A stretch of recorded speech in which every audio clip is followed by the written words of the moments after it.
Kaya apa aku sing tekaning pati wah suwek cangkemmu. Ora apa-apa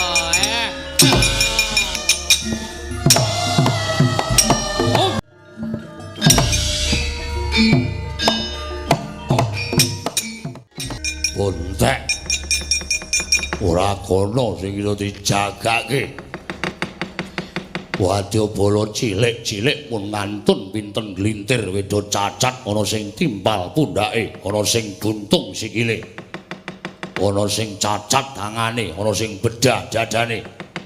Upama dikon maju ning pabaratan, dadak disurung-surung, dadak dieret-eret, dadak ditarik-tarik. Napa kelakon? Napa sing wewayangan ana ing padoning netra kelakon dinten samangke? Nggih, tasih wonten ingkang paman ing plasa Jenar. Sampun kinten Kurawa sampun telas, sampun kinten Prabu Duryudana sampun pejak. Ayo, Amuk Suramrata, Jayamrata iki patih ngestina satra ing plasa Jenar kaning ati. Werkudara senggune.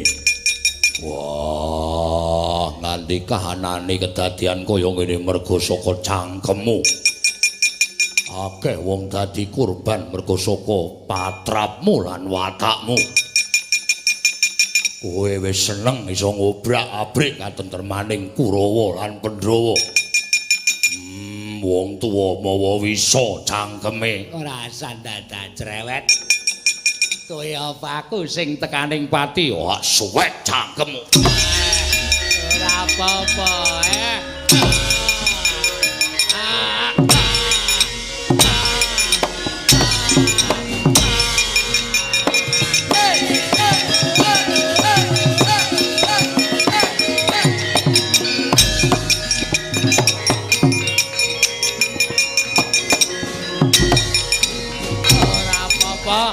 Ora apa-apa.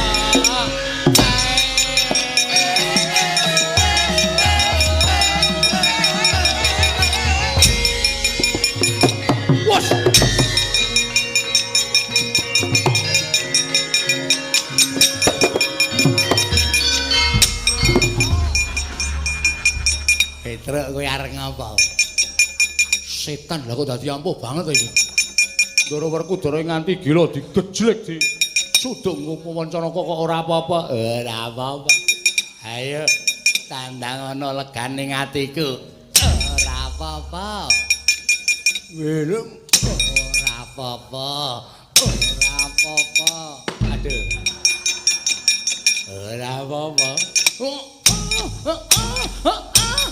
Ora apa-apa.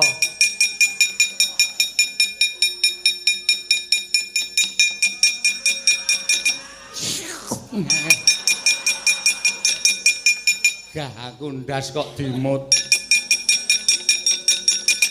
Pancen setan ya.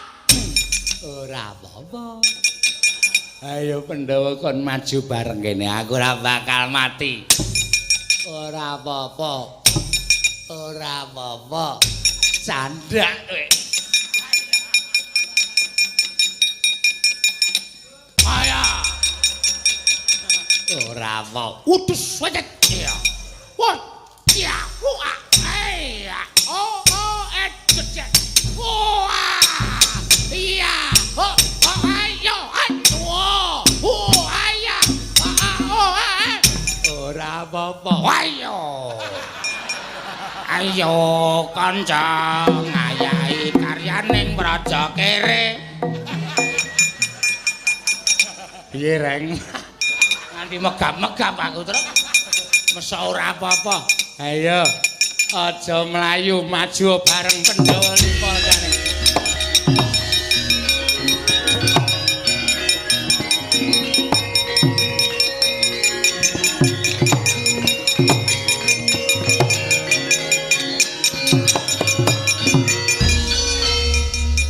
Kaya iso nggih. Wah, senggune ampuh. Aduh, Pak, ora apa-apa lak deplok cengele ora apa-apa. Pedro. Nun. Bapakmu nendi? Semar. Yo. Semar iki nendi to ya? Kancane do geger kaya ngene kok. Iki konangan nih. Ndelik kaya ngapa anggere suarane Semar ki nek ngolok suarane beda kok. Nah, iki bareng ngandhake speedometer terus turu ya iki.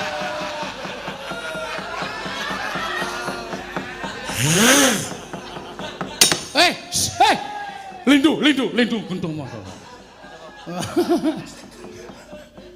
Goleki sapa? Goleki Ndara. Ndara sapa? Ndara Werkudara. Ngapa? Ha kono. Oke.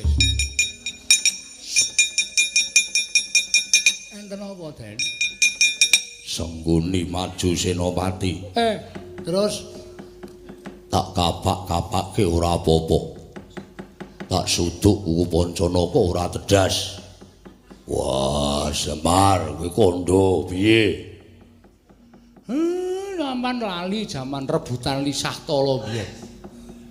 Bendaga isi Lisah Tala dibandemke kalih Hyang Saptawarga. Kurawa Pandhawa do mlayu rebutan Lisah Tala. Wonten saperangan lisah sing kecer enten Jlambrah Pertapan dienggo gulung karo Sengkuni. Mula awake Sengkuni iku kena Lisah Tala kabeh. Ming wonten saperangan sing ora kena Lisah Tala. Nggo napa? Yen Medi Cantaka. Medi Cantaka ki apa? Sing jelas wae Pak, saiki iki wong saiki ora ngerti Medi Cantaka ki ora ngerti. Iki penonton milenial. Medi Cantaka sing jelas wae. Nggo napa? Wadidang.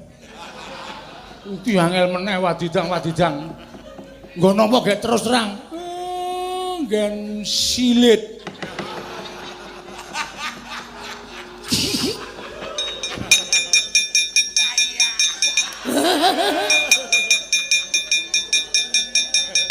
Aidan. Nggen riku niku disudet nganggo Pancanaka mak ndelup.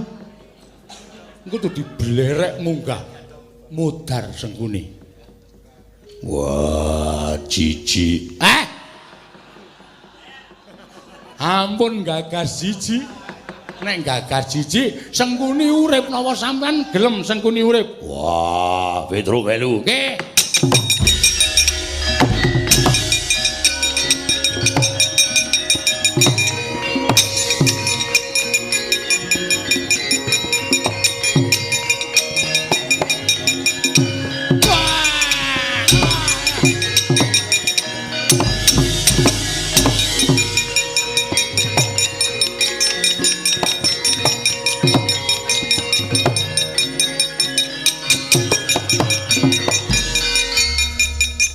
Petro. Nun.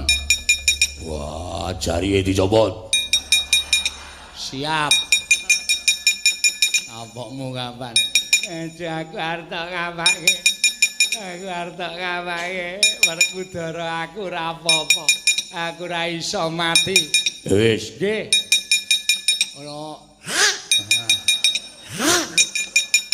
Aja disuweki jarikku. Lah, rangkepan jin. coba sisan. Nggih. Ayo. Aja. Esuk aja apa. Waduh, kathok cekak. Mulane kok rangkepe pirang. Iya. Wah, gleleng iya. Lho, kok dadak ditandatangani barang. Ming cawet kok ditandatangani. Lah injene. Waduh. Oh, lah nika Den. Waduh, alah mencep. Aleman. Gaya ora. Kok nika drum nika. Kayak dibles ngoten mawon. Kempot gak sak kanginan. Wah, Sengguni. Tumung kula bapa ngakasa ibumu Pertiwi. Kowe bakal tekaning pati. Aku ora bakal mati. Aku ora iso mati. Aku ora bakal mati. Awas kleru. Lho dadi pas. Ya. Aku ora apa-apa. Aku ora bakal iso mati. Aku ora apa-apa.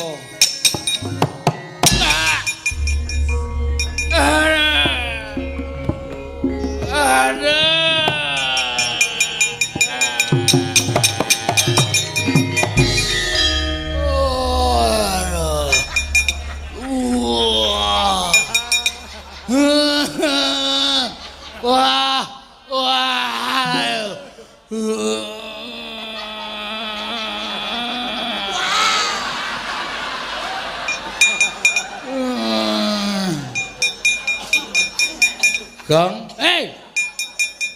nongko blonyoh le. Siapa sing opek? Iki tiba kok le. Asik. Nyuwun Dara.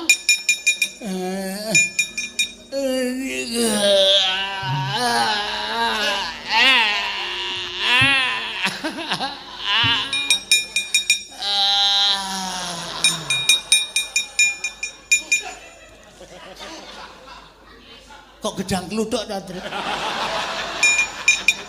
Ngomong lak malih ta, Tru? Jare nangka. Delokan kowe kukune Ndarawarku, Tru.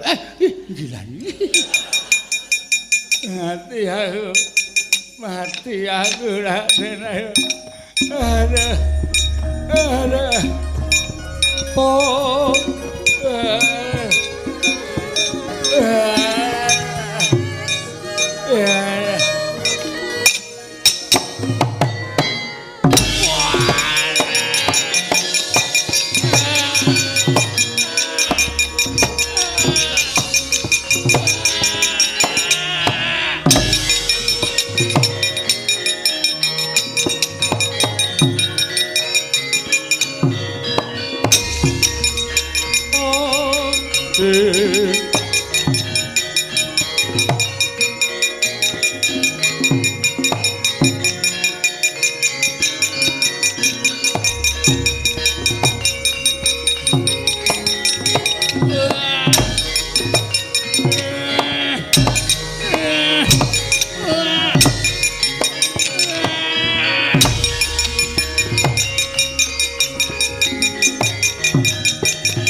Aku ora iso mati. Pedro. Wis tak klocop kulite. Wah, isih sambat-sambat. Aku amuk. Ayo wong Pandhawa. Ayo amuk Suramrata Jayaprata ingkang padha-padha.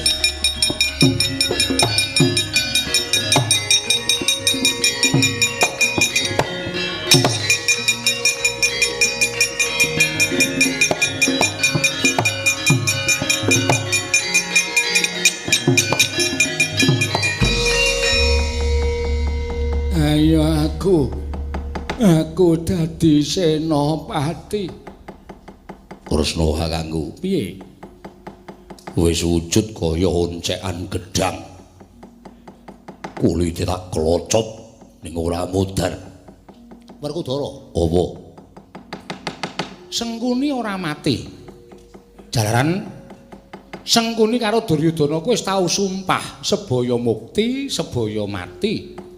Arepa Sengkuni wujude kaya ngene nek Duryudana isih urip, iki ora bakal tekaning mati. Matine ya kudu bareng. Mula golek ana bongkote. Yo.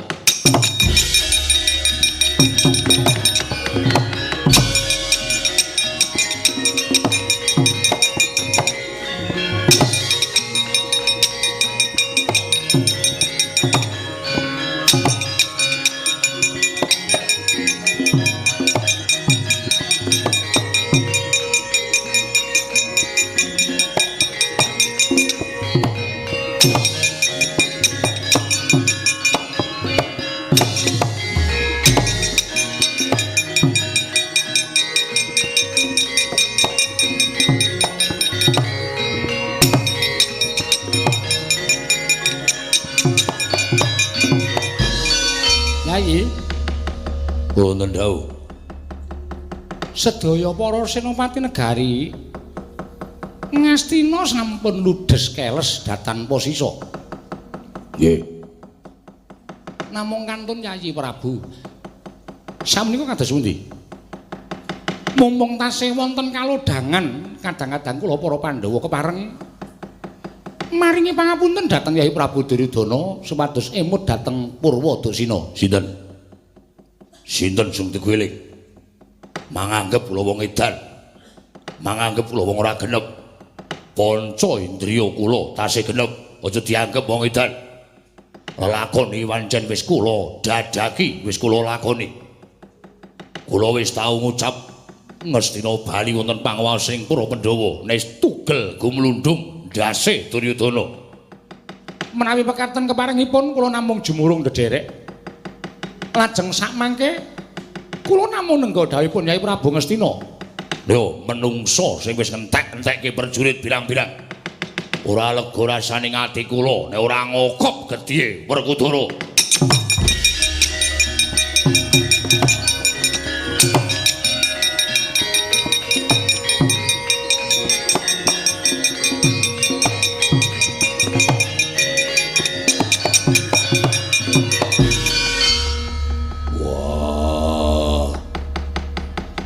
Mumpung isih padhang rembulane, isih jembar kalangane.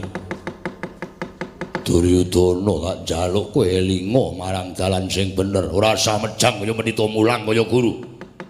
Pintronjara langit sing dadi ratu nang Ngastina dapurmu dudu aku. Nang kene ditemtokke kaya apa aku sing bakal tekaning pati. Yen kowe mati, aku nyaur nyawane adi-adiku pirang-pirang sing wis tok dadekke banten oleh Tegal Kuru Kasetra. Nah yen aku sing tekaning pati kukupen Ngastina, kukupen gaglaken Ngastina, gandul dasmu.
aku nendi? Wah, ini ora cekak-ceket. Wah, biasane takon cukup godho kowe keset. Niki pun selak kesel awake. Mungkin apa perlune kek godho kek disiapke kek dipupuk. Petro, Nun. Werkudara mupuk godho ora bakal temomo. Lho, sebabe? Lho, Duryudana kae ya kusapen lengatala. Oh. Meng ana pirangane sing ora iso. Sarta ana kringkiane merga lali ora diusapi. Bagian mana? Bagian mana ki apa? Oh iya lali aku. Wayang tak jak bahasa Indonesia.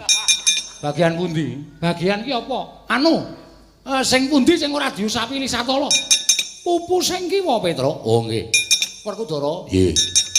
Ora usah dadak tak sasmitani yen kowe iso nglimpe pupune kiwa pupun Gada Rujakpala. Mutar.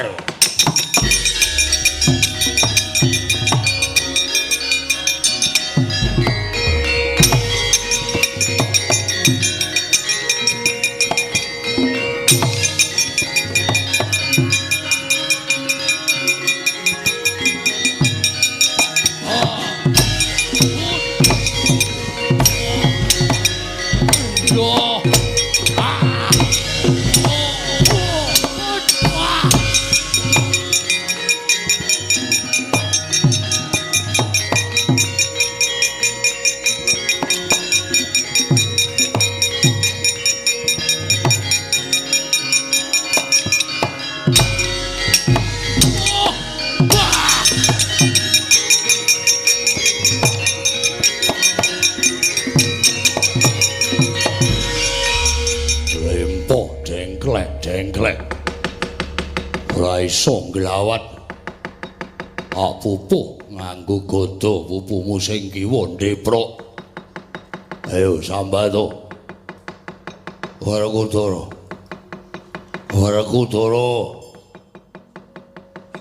Kowe gleleng. Kowe menang. Pupuku sing kiwa mbok pupuh aku ora iso mlaku. Aku ngakoni kowe menang ning kowe goblok. Kowe menang ning kowe wong pintu. Kowe ngukup negara Ngastina wis kothong, wis ora ana apa-apane. Bondo donyane wis tak ngguragat perang, wis entek kowe ngukup Ngastina ming nemoni wong lolo, wong ranti bapak.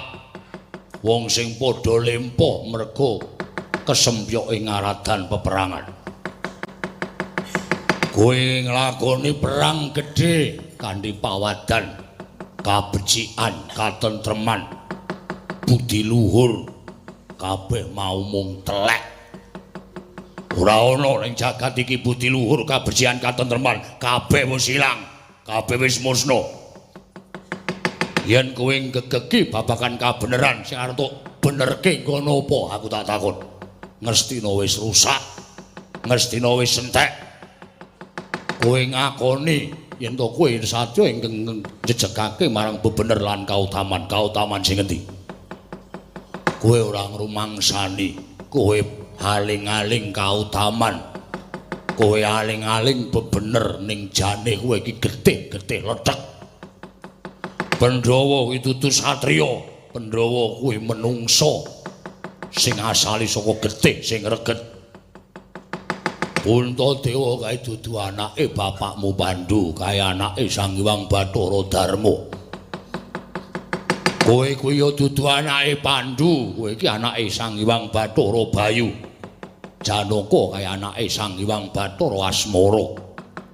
Nekula Sedewa kae anake Bathara Asan lan Bathara Aswin. Ketok kowe iki getih reget. Mbokmu Dewi Kunti sing dikundangake wanita utama, mustikaning wanita. Aku tak takon, utamane nggono apa? Utamane nggono ndi?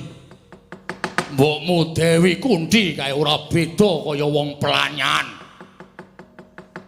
Mbokmu Dewi Kunti kae lambanging wanita elek, lambanging wanita reget.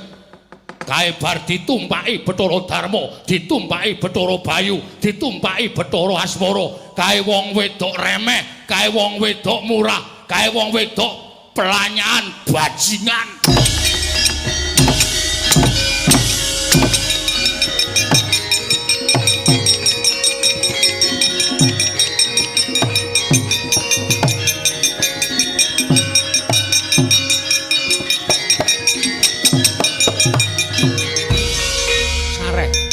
Sabar. Wah. Minggiro. Pak Jur-jur kuandane Duryudana. Ngena karo ibuku. Werkudara sarek. Sarek to. Nganti remuk ora wujud kaya ngono kuwi ora mati. Kuwi ora mati. Duryudana sesuk bakal nglakoni pasiksan dirubung singgat dirubung wujuding uler. Wujuding cacing ana ing lemah suwene 100 taun tur ngrasake lara. Wah. Babuku aku nyuwun ngapura. Wis, aja mbok teruske. Pancen sipate Duryudana kaya ngono kuwi. Petra, nun. Kuwandaning sengkune kagawanan rene, nggih.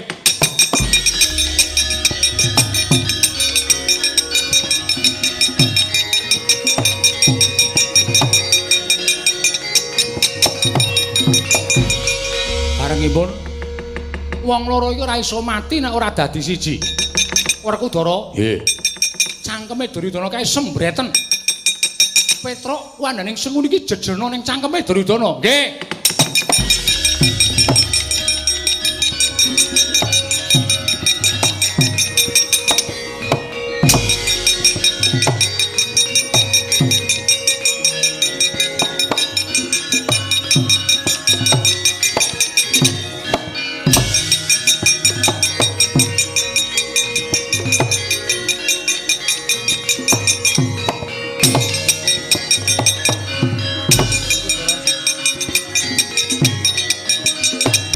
Wah, edan Panakawan edan. Bareng Bratayuda menang kok le joget kok. Semar kok nganggo tekrek barang ki ngopo? Koko Prabu ketingal sampun padhang lelampanipun inggih Yayi sakmangke kantun nyuwun palilahipun Kanjeng Eyang Durgandana inggih Matsapati Pandhawa nedya boyong wonten negaring Astina menika langkung prayogi. Mugi-mugi purnangi lampan menika mboten manggalang setunggal menapa sedayanipun manggya wilujeng niskala durga mendhak kala sirna. Semanten ugi sedaya ingkang wonten gandeng cenengipun kaliyan lampan menika mugi tansah pinayungan kawidadan tuwin katentreman. Purnaning gati sura sudira jan kang ratsa brasta kaping ulah Darmastuti rahayu sami makarya rahayu samya pinanggih. Ampun kesupen lho Ndara. Golekipun kedah wonten menika mangke windak boten prayogi kedadosanipun.